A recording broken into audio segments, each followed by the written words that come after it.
This episode is brought to you by our favorite game, Overrated. It's brought to you by Hollister. Oh, this should be interesting. 4 out of 5 stars. They pat you down completely before letting you in, and I got a boner.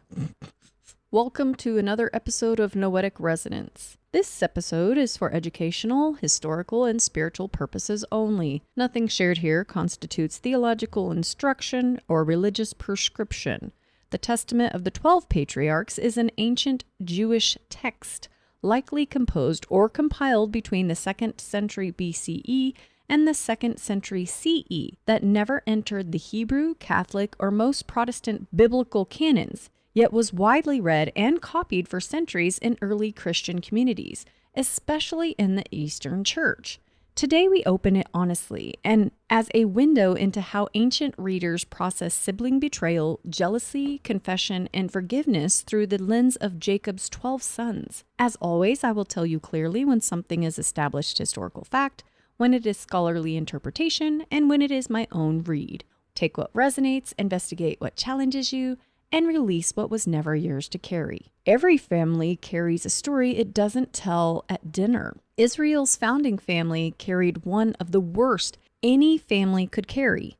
11 brothers who conspired against the 12th, sold him into slavery, and then lied to their own father for years about what really happened. Genesis tells us this story happened. It tells us Joseph forgave his brothers in the end, weeping on their necks in Egypt after their long, aching reunion. What Genesis does not tell us is what that forgiveness actually cost, what each individual brother carried in the years between the pit and the reunion, or what it took brother by brother to become men capable of standing in front of the one they betrayed and hearing him say, "Do not be afraid." That is exactly the gap a strange and mostly forgotten text called the Testament of the 12 Patriarchs tries to fill. 12 deathbed confessions, one for each son, each man given a voice Genesis never gave him, to say plainly what he did, what it did to him, and what he wished someone had told him before it was too late. That is where we begin today. Before we get into the history of the specific text, it is worth understanding what a testament even was as a form of writing in the ancient world, because it explains why this book exists at all. In the ancient Greco-Roman and Jewish world, a testament, diatheke in Greek, was a recognized literary genre, a final ethical will. When a patriarch reached the end of his life, he didn't only pass down land, sheep, or gold. His most valuable inheritance was understood to be his lived experience itself. In these texts, the testament functions as an ethical bequest rather than a legal document. The brothers aren't leaving their sons a kingdom. They're leaving them the hard-won wisdom of their own worst mistakes, packaged in the most valuable form their culture knew how to pass down, a dying man's honest account of what he learned too late. The Testament of the 12 Patriarchs survives today primarily in Greek manuscripts,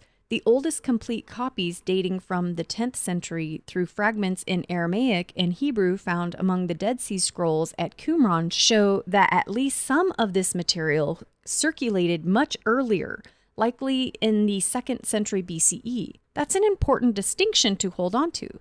The text as we have it in full is a Greek composition, almost certainly shaped and possibly expanded by later Christian editors, but it draws on genuinely older Jewish source material that predates Christianity by at least a century, maybe more. This authorship picture is layered in a way that's worth being honest about up front. Scholars broadly agree that the text went through at least 2 major hands: an original Jewish core written by an unknown author or authors working within Second Temple Judaism, structured around the same deathbed testament format used in other Jewish literature of that era, followed by later Christian editing and interpolation, particularly visible in a handful of passages that reference Christ directly in ways clearly added after the fact by Christian scribes preserving and reworking Jewish material for their own communities. This kind of layered authorship isn't unique to this text. We've seen versions of the same pattern all season, but it's worth naming plainly here because it directly explains why this book sits in such an unusual position. Genuinely ancient and Jewish at its root,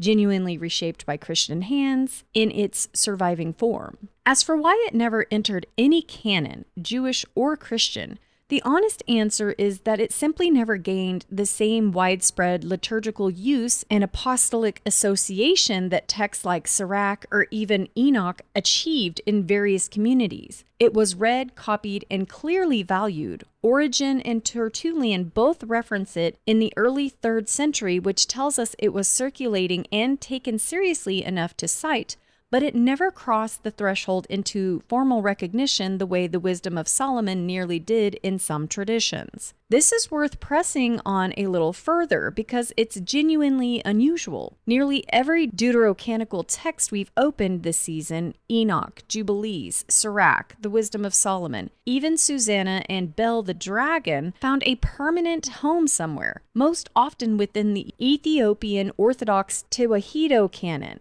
the broadest biblical canon of any Christian tradition still in use today. This text is the exception. It never entered the Ethiopian canon either, despite that tradition's exceptional breadth, which makes it a rare case where nearly every Christian tradition, East and West, landed on the same answer. The likely explanation isn't a single deliberate theological rejection so much as transmission geography. Enoch and Jubilees reached Ethiopia through a well-documented route. Aramaic and Hebrew originals translated into Greek in Alexandria, then into Ge'ez as Christianity spread south along established Egyptian church networks. This text's clearest manuscript trail instead runs through Greek into Armenia, Old Slavonic, and Latin translations, a path moving north and west into Byzantine and Slavic Christianity rather than south into Egypt. A text can only become canon somewhere if it actually arrives there in meaningful circulation first, and this one simply didn't travel that southern route the way Enoch and Jubilees did. A second likely factor is the visible Christian interpolations themselves. Later passages referencing Christ directly added into what was originally Jewish material. Ironically, this may have made the text feel less trustworthy as ancient scripture to some communities precisely because the seams of later editing were more visible than here in a text like Enoch, which the receiving communities treated as a unified ancient witness rather than something openly reworked by more recent hands. It's a reminder that the line between what got remembered as scripture and what got remembered merely as good and formative reading was never a single clean test applied evenly across the ancient world. It was uneven, regional, and often as much about which communities kept copying a text and which trade and translation routes a text happened to travel as about the text's own content. What makes it worth our full attention despite that is exactly what got it read in the first place. Genesis gives us the outline of the Joseph story, but almost nothing of the interior lives of the brothers who betrayed him.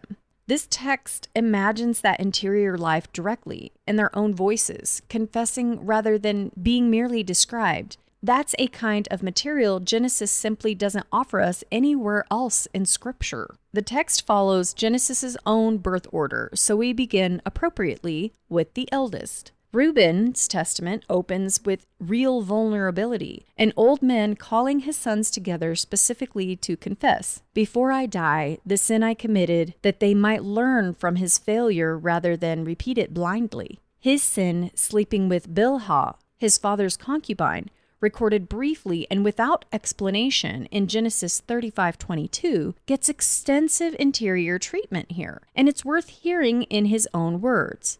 "I call to witness against you this day the God of heaven, that ye walk not in the sins of youth and fornication, wherein I was poured out, and defiled the bed of my father Jacob. I mourned over my sin, for it was great, such as had not been in Israel." What follows is the text's most extended teaching on what it calls the 7 spirits of deceit, spirits of fornication, insatiableness, fighting, obsequiousness, meaning an excessive servile eagerness to please or flatter someone in a way that compromises your own integrity, and trickery, pride, lying, and injustice laid over the 5 senses like a corrupting influence. It's a strikingly psychological framework for its era. Sin described not as one bad choice, but as a spirit that hijacks the senses themselves. Sight leading to desire, desire leading to action, before reason ever gets a say. It's worth being precise here about what the original Greek actually claims, because it's narrower and more defensible than it might sound at first. The phrase used is pneuma porneus. Thank you as always for bearing with me on my pronunciations.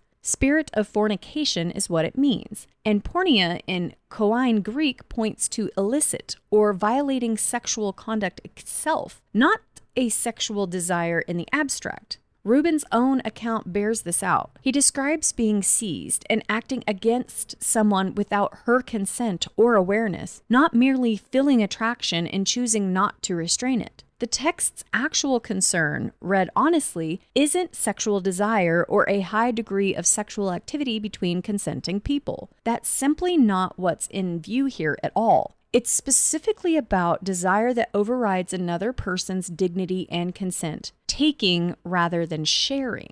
That's a meaningfully different claim and one worth naming clearly so it doesn't land as broader body shaming than the ancient text itself intends. Simeon's testament turns toward a different sin entirely. Envy directed specifically at Joseph. He confesses plotting to kill his brother outright, describing his hatred in visceral terms in his own words. My heart was hard, and my liver was immovable, and my bowels without compassion. The prince of deceit sent forth the spirit of jealousy and blinded my mind so that I regarded him not as a brother. What makes Simeon's account theologically significant is what happens next in the narrative he tells. His right hand becomes paralyzed for 7 days as punishment until Reuben's prayers restore it. An early and direct statement that envy carries consequence not just relationally, but somatically. Held in the body, Simeon closes with a warning that reads almost clinically. Envy rules the whole mind of a man, suffers him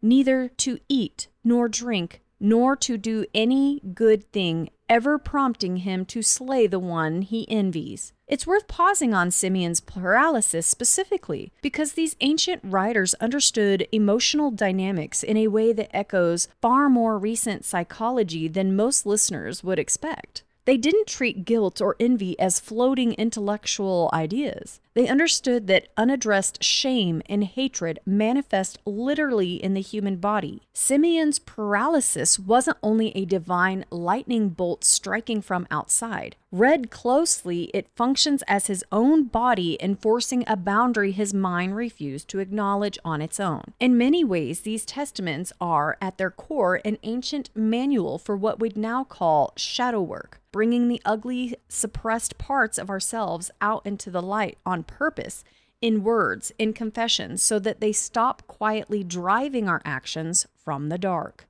Levi's testament shifts register again. Less confession, more vision and instruction, largely because Levi becomes the ancestor of Israel's priestly line. So this testament carries extra weight, establishing priestly authority and warning future generations against corruption within it. Levi does address Shechem directly, and it's worth briefly filling in that story since Genesis assumes familiarity most listeners won't have. Dinah, Jacob's only daughter, is raped by Shechem, a Hivite prince, who afterward wants to marry her and seeks Jacob's permission. Jacob's son responds with deception, agreeing to the marriage only if every man in the city is circumcised. While the men are still recovering, Simeon and Levi enter the city and kill every male, and the rest of the brothers plunder it afterward. Jacob rebukes his sons for the danger this brings on the whole family,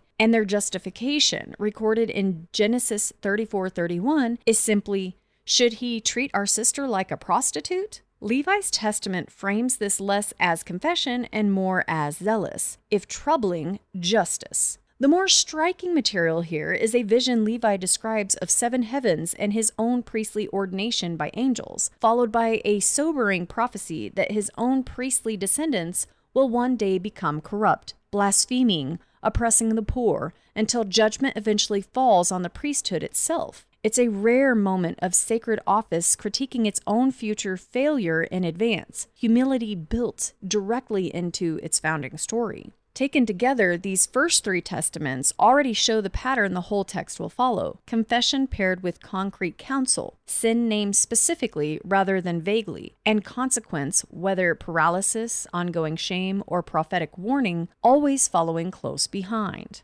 Judah's testament is the longest and most personally revealing of all 12, likely because Judah's own arc in Genesis, from selling his brother to fathering the line David and eventually Christ descended from, gave later readers the most theological weight to work with. Judah confesses at length, describing his own greed as the deciding factor in Joseph's sale. I sold him for the price of blood, and connects that greed directly to his later humiliation in the Tamar episode from Genesis 38. Drunkenness leading to poor judgment, leading to a widow he wronged proving more righteous than he was. Worth pausing briefly on who that widow was. Tamar was married to Judah's oldest son, who died before they had children. Then to his second son under the custom of the time requiring a brother to provide an heir for the deceased, and he died too. Judah, fearing he'd lose a third son the same way, sent Tamar back to her father's house, promising his youngest son, once grown, a promise he quietly never intended to keep. Years later, disguised and unrecognized, Tamar tricked Judah himself into fathering a child with her, keeping his own signet, cord, and staff as proof. When Judah later learned she was pregnant and moved to have her executed for it, she produced his own belongings as evidence, and Judah's words in Genesis 38:26 are the turning point. She is more righteous than I am, because I did not give her to my son. That reckoning is exactly what Judah is drawing on centuries later in his own testament. Judah's counsel to his sons is unusually specific about the mechanics of his own downfall. Love of money, he says, leads to idolatry, because those who are blinded by money call those who are not gods. Then wine, which removes reason itself, and only then desire finds an opening. It reads almost like a diagnostic sequence. Greed opens the door, intoxication removes the guard, and only then does the worst decision become possible. There is also an extraordinary prophetic thread running through Levi and Judah's testaments specifically, worth naming before we move on. Since both brothers speak of a day when the priestly and royal lines merge into one figure, Levi's vision describes a coming priest who will open the gates of paradise and remove the sword that has threatened Adam since Eden. Judah, ancestor of Israel's kings, describes a ruler arising from his own line who will crush the power of dark and deceiving spirits. Long before the Gospels were written, these ancient Jewish authors were already imagining a restoration that would reverse Eden's fall itself. Priesthood and kingship united in a single figure of sacrificial leadership, opening what was closed and granting humanity access to the tree of life again. It's worth holding this the way we've held every other messianic thread this season. A real and striking anticipation worth noticing, interpreted differently across traditions as to who or what ultimately fulfills it. Issachar's testament stands apart from the others in tone entirely. Less confession, more simple, almost pastoral instruction. Since Issachar frames his own life as one of straightforward labor and generosity rather than dramatic sin, he does acknowledge participating in the plot against Joseph, but with notably less anguish than his brothers, largely because the text positions him as a man of simplicity, singleness of heart, he calls it repeatedly, someone who did wrong but was never consumed by the deeper spirits of envy or greed driving the others. His counsel to his sons is correspondingly gentle, work the earth, be generous with what you have, avoid complexity in your dealings with others, walk in singleness of soul. Zebulun's testament turns towards something the others don't quite offer: physical grief and compassion expressed in real time. He describes weeping when his brothers sold Joseph, refusing to eat for days afterward out of guilt, and later remarkably describes personally hiding Joseph's bloodied coat and pleading with his brothers for mercy on Joseph's behalf, details Genesis doesn't include at all. Whether historically accurate to an actual oral tradition or a later imaginative addition, it functions as the testament that most directly humanizes the moment of betrayal itself, showing at least one brother in genuine anguish even while the sale proceeds around him. Zebulun's closing counsel centers entirely on compassion. "Have mercy in your hearts," he tells his sons. "For whatever measure a man meets to his neighbor, this the Lord also mete to him." Dan's testament turns to anger and lying, confessing that he too plotted against Joseph. Driven by a hatred he traces directly back to jealousy over their father's love. Dan's warning to his sons is stark and direct, describing anger as something that blinds a man from seeing any human being clearly, kinsman or stranger, truthfully. Lying, he warns, walks hand in hand with anger, because a man consumed by rage will say anything to justify what his anger wants to do. Naphtali's testament shifts tone considerably, concerned less with personal sin and more with what the text calls natural goodness. Naphtali was Rachel's handmaid Bilhal's son, and he says so directly in his own words. "I was born from Bilhah. Rachel dealt craftily and gave Bilhah in place of herself to Jacob, and she conceived and bare me upon Rachel's knees. Therefore she called my name Naphtali." He goes on to describe an unusually close bond with Joseph specifically, saying Joseph was like him in every way, and much of his testament turns towards visions of the future rather than confession of specific wrongdoing, making him one of the gentler voices among the 12. Gad's testament is the shortest but psychologically the sharpest of the group, addressing his own hatred of Joseph directly and unflinchingly. Gad describes hatred itself almost clinically as a spirit that works together with lying, speaking against the truth, making a great thing of a small one, and, most strikingly, blinding the hater's own perception of reality. Hatred, he says, will not believe the words of the Lord's commandments concerning love of one's neighbor and its sins against God. What Gad names here is essentially a description of motivated reasoning centuries before that would become a psychological term. Hatred doesn't just harm the target,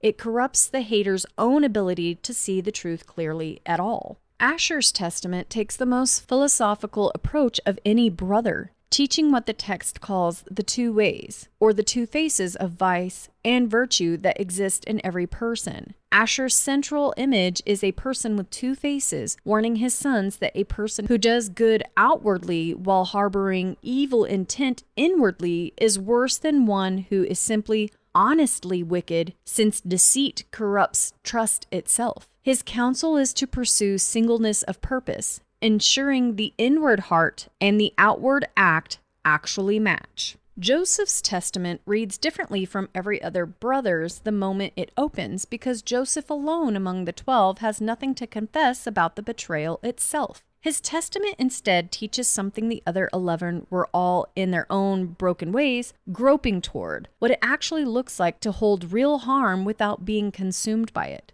Joseph recounts the pit, the sale, and the years of imprisonment in far more emotional detail than Genesis gives us.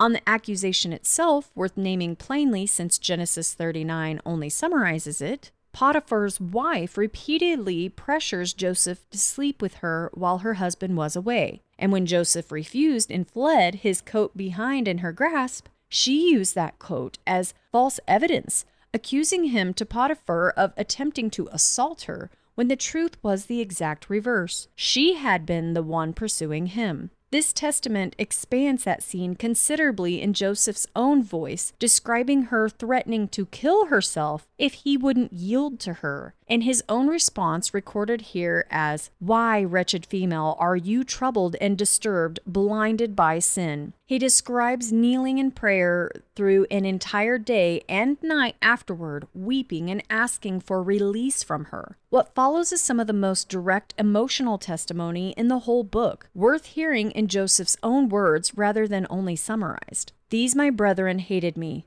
but the Lord loved me. They wished to slay me, But the God of my fathers guarded me. They let me down into a pit, and the Most High brought me up again. I was sold into slavery, and the Lord of all made me free. I was taken into captivity, and his strong hand succored me. I was beset with hunger, and the Lord himself nourished me. I was alone, and God comforted me. I was sick, and the Lord visited me. I was in prison, and my God showed favor unto me. Notice the structure of that passage. Every single wound named specifically: hatred, the pit, slavery, hunger, sickness, imprisonment, paired immediately with where he found God inside it rather than after it. This isn't forgiveness arriving as a single decision at the end of the story. It's presented as something built, wound by wound, across years, long before the brothers ever stood in front of him again. It's worth reconnecting this to what Joseph actually does back in Genesis itself, testing his brothers before ever revealing who he is, accusing them of spying, demanding they bring Benjamin, planting a cup in Benjamin's sack, threatening to keep Benjamin as a slave. Read alongside this testament, those tests stop looking like mind games or quiet revenge and start looking like discernment. Joseph was checking to see whether his brothers had actually done the internal work these testaments now record in their own words. He waited specifically until Judah, the same brother who once suggested selling him, offered his own life and freedom in Benjamin's place, before revealing who he was. True forgiveness, this story suggests, does not require staying a passive victim indefinitely. It requires real discernment. Reconciliation asks for genuine transformation, and Joseph loved his brothers enough to require that transformation before he restored the relationship, rather than restoring it blindly the moment they showed up hungry and afraid. The Testament's most striking passage is Joseph's own account of confronting his brothers in Egypt, expanded well past Genesis's brief version. He describes weeping not from residual anger, but from something closer to grief on their behalf, seeing how much shame and fear still lived in them even after his forgiveness was offered. I loved you exceedingly, he tells them, and had no envy against you. Notice the reversal being drawn here deliberately across the whole book. Joseph names the exact opposite of what corrupted Simeon and Gad. Simeon himself had confessed, "My heart was hard, and my liver was immovable, and my bowels without compassion. The prince of deceit sent forth the spirit of jealousy, and blinded my mind, so that I regarded him not as a brother." Where that blindness consumed Simeon's own capacity to see Joseph as kin at all, Joseph's freedom from envy is presented as the thing that let him actually see his brothers clearly, their fear, their guilt, their humanity, instead of only their crime. Joseph closes his testament with instructions that function as the whole book's real thesis, stated plainly at last after 10 testaments of confession leading toward it. "Do ye also, therefore, my children, love one another, and with long suffering hide ye one another's faults. For God delighteth in the unity of brethren, and in the purpose of a heart approaching him in love." Benjamin's testament closes the whole book, and it carries special weight since Benjamin alone among the 11 brothers was never party to the plot against Joseph at all. Both being Rachel's only sons together, his testament is almost entirely praise rather than confession, holding Joseph up directly as the model his own son should imitate. "Do ye also, therefore, my children, love the Lord God of heaven and earth, and keep his commandments, following the example of the good and holy man Joseph." Benjamin describes what he calls the good mind in some of the most beautiful language in the entire text. "The good mind hath not two tongues, of blessing and of cursing, of insult and of honor, of sorrow and of joy, but it hath one disposition, uncorrupt and pure, concerning all men." And on Joseph specifically surviving betrayal without being broken by it, Benjamin offers what might be the single best summary line for this whole episode. "If any one betray a righteous soul, and the righteous man, through praying, be humbled for a little while, yet not long after he appeareth far more glorious, even as was Joseph, my brother." We began today with a family story most people only know in outline: 11 brothers who betrayed the 12th, and a father who spent years grieving a son he was told was dead. What the testament of the 12 patriarchs gives us that Genesis never does is the inside of that story. 12 men, decades later, finally telling the truth about what jealousy did to them, what shame cost them, and what it actually took to become someone capable of standing in front of the brother they wronged and being forgiven. If you take one thing with you from these testaments, let it be this: nearly every brother, in his own way, names the same danger, a spirit, an inclination, a hidden face that convinces a person their worst impulse is justified before they've ever noticed they're acting on it. And nearly every brother's counsel to his own sons boils down to the same plea. Watch that moment closely, because it is always smaller and quieter than the harm it leads to. Joseph and Benjamin close the whole book by showing what stands on the other side of that danger. Not innocence, since neither of them pretends the betrayal wasn't real, but a mind kept whole enough by love and singleness of purpose that even real harm couldn't corrupt it permanently. Next time we turn toward the cross-cultural prophecies and Christ consciousness episode, tracing how nearly every human tradition carries some hope of renewal after collapse, some of it pointing to a person, some of it pointing to an awakening, before we let that hope come home to what your own tradition holds it to be. Until then, may you hold your own family's unspoken stories with the same honesty these 12 have finally found the courage to speak aloud. As always, I love you, I see you, and none of us are left behind. The journey continues. Much love and positive vibes, you beautiful souls.